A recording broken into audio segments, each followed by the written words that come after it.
Hey, mga bro! Welcome back to the channel. Ang mga maritime drones ng Ukraine, o USVs, uncrewed surface vessels, ay dating vulnerable sa mga aircraft, lalo na sa mga helicopters na armado ng machine guns.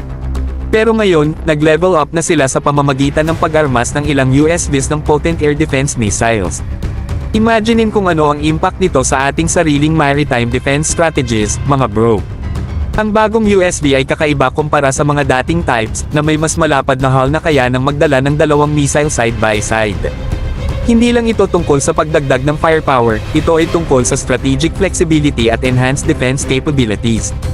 Armado ng dalawang R-73 air-to-air missiles, ang mga USVs na ito ay kayang mag-pose ng real threat sa mga enemy aircraft. Para itong trend sa lupa, kung saan ginagamit ng Ukraine ang missiles na design para sa isang system sa iba, na tinatawag nilang Frankenstein mix and match systems na may seryosong impact.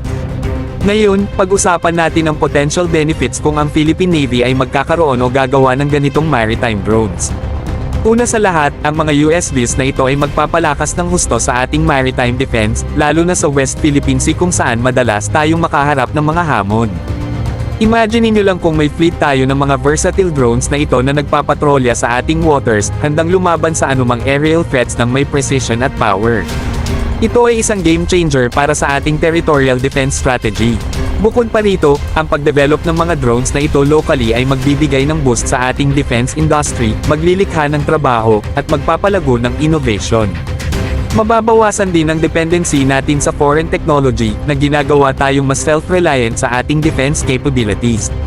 Sa sarili nating Frankensteins, maaari nating i-customize ang mga system na ito para mag-fit sa specific needs natin, tinitiyak na optimized sila para sa mga unique challenges na hinaharap natin sa ating rehiyon.